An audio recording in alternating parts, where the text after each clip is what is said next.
Bien, bonjour, donc bienvenue sur ma 8e vidéo sur IDV Quesaco. Alors, bref rappel, la structure EDAT dans laquelle je travaillais en tant que fonctionnaire territorial en 2009. Donc nous sommes 5 personnes et dont 3 personnes de l'État. Une personne de l'État part en 2009 à la retraite et est remplacée par un contractuel. Et pourquoi donc un contractuel? Eh bien parce que la personne étant partie à la retraite et faisant partie du corps des ATOS. Donc c'est personnel administratif, technique et ouvrier de service qui est non délocalisable, rattaché au rectorat de Toulouse.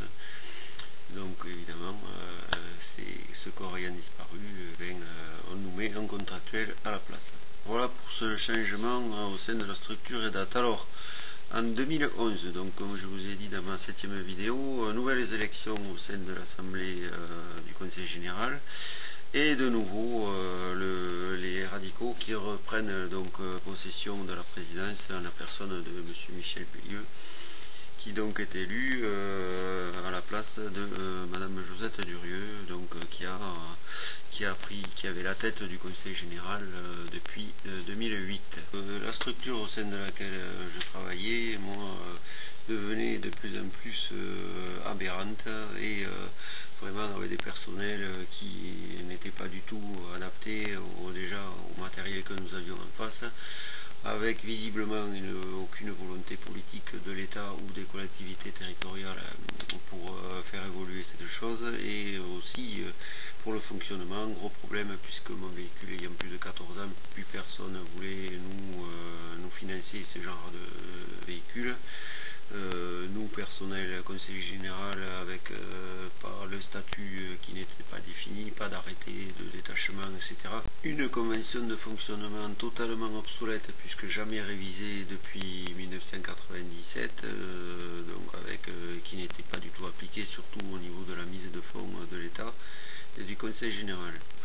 Donc là, je profite de ce nouveau changement de présidence pour remonter au créneau, puisque ça faisait quand même une dizaine d'années que dans les peu faibles réunions qu'il y avait, je faisais remonter tous ces problèmes, sans qu'il y ait aucune volonté de personne de faire évoluer la structure.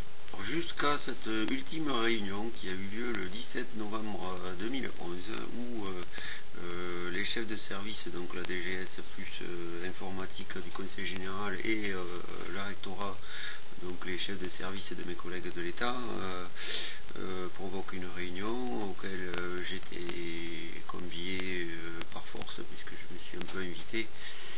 Et nous avons parlé de cette structure où le personnel, en fait, qu'allait devenir le personnel contractuel qui devait se retrouver en fin de contrat au 31 décembre 2011. Réponse m'en a été faite, pas question de l'embaucher. De l'évolution de structure, le conseil général, pas question d'embaucher non plus. Donc là, le lendemain, j'ai pris mon crayon et j'ai posé une demande de mise en disponibilité de droit à partir du 1er janvier 2012 pour, puisque personne ne bouge, donc je vais les laisser dans le bazar, on verra bien comment ça marche. Et les laisser se débrouiller avec l'informatique, parce que, et d'une 30 ans d'informatique, j'en avais un peu beaucoup marre, et moi j'avais aussi la mairie à gérer en parallèle qui me prenait de plus en plus de temps. Et aussi ma fille, en échec scolaire en seconde, 15 ans, n'est pas facile, donc il me fallait du temps pour réfléchir et me poser un peu. Alors, ma demande de mise à disponibilité est donc acceptée, et au 1er janvier 2012, je me retrouve donc à la maison, sans salaire évidemment, puisque c'est un choix, la disponibilité de droit c'est sans salaire, et à gérer donc la maison, la mairie, etc. Voilà, en dehors de toutes ces histoires d'informatique. Et je vais vous expliquer mon devenir, donc à partir de ce 1er janvier 2012, l'évolution de ma carrière et aussi les différentes demandes que je faisais en parallèle au Conseil général. Voilà, donc à bientôt dans ma prochaine vidéo de IDV Quesaco.